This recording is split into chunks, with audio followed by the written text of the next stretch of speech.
Heureux d'avoir ce moment avec vous. Pouvez-vous nous parler un peu de votre enfance et de votre parcours professionnel avant d'être président de notre pays? Je suis né dans un village qu'on appelle Kera, qui se situe dans la boucle de Mohoun, où donc j'ai passé une partie de mon enfance, mais surtout une grande partie à Bondoupi, qui est à 15 km de Kera environ. Mon enfance, je n'ai pas grandi forcément dans une famille aisée. Et il y a beaucoup de choses qu'il faille comprendre en tant qu'enfant. Ce qu'il faut surtout retenir, et c'est l'occasion pour moi ici de remercier les parents. À votre âge, ce n'est pas évident, mais quand j'étais à votre place, ce que j'ai retenu plus de mon père, c'est à chaque fin du mois, quand je le voyais avec son ardoise, en train de calculer. Chaque fin du mois, il calcule, et quand il a pris sa retraite, c'est chaque 3 mois, il calcule. Mais plus tard, quand j'ai grandi, j'ai compris qu'est-ce qu'il calculait. C'est difficile, lorsqu'il y a le salaire, et de réfléchir à comment nourrir les enfants, comment les scolariser, comment les soigner, comment les habiller. Voilà un peu les calculs qu'il faisait.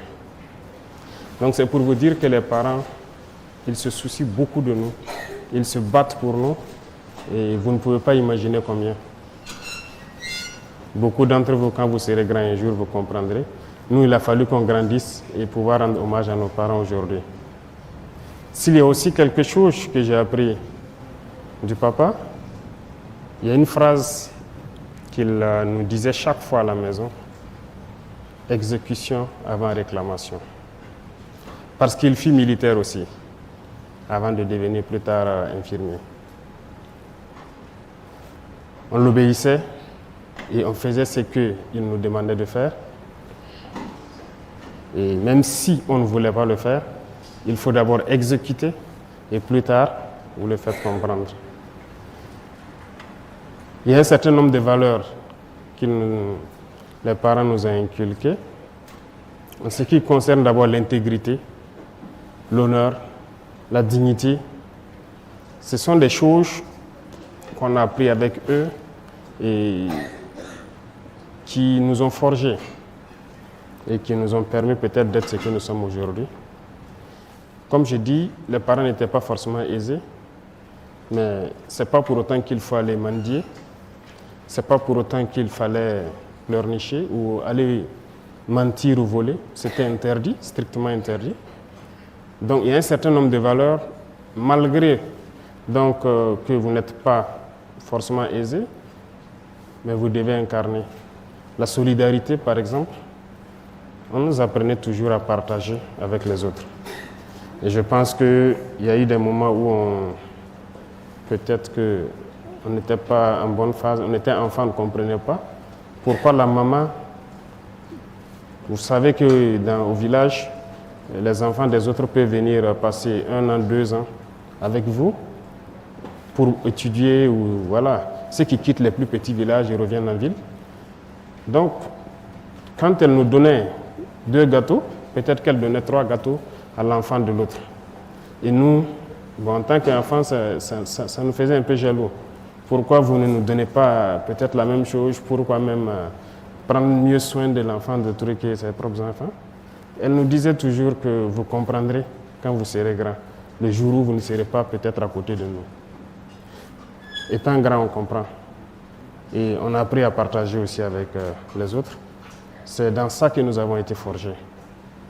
Et moi particulièrement, j'ai fait beaucoup de tâches ménagères, hein. Ce qu'on dirait peut-être les tâches des filles. J'aidais ma maman à laver ses assiettes, à vendre ses beignets et tout. Les gens se sont peut-être moqués de moi, les camarades à l'école. Mais c'était une manière pour moi de la soutenir. Parce que ce n'est pas facile de la voir se lever à 5 heures du matin. Voilà, chaque jour, faire ses beignets pour aller à l'école. Moi, la récréation, j'étais le premier, je courais rejoindre l'emplacement, je l'aidais à vendre ses beignets.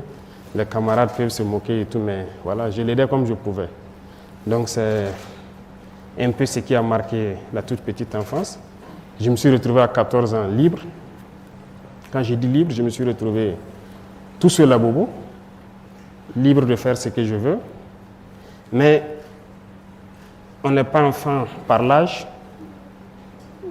c'est dans la tête. Et à partir de ce moment, j'ai compris qu'il fallait prendre sa vie au sérieux. Parce que quand je dis libre, à 14 ans, vous êtes libre de faire ce que vous voulez. Vous avez le choix d'être paresseux, de ne plus travailler, de ne plus aller à l'école, mais aussi de continuer à poursuivre.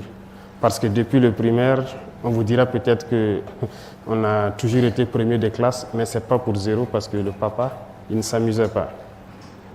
Il prenait tout son temps pour nous instruire à la maison.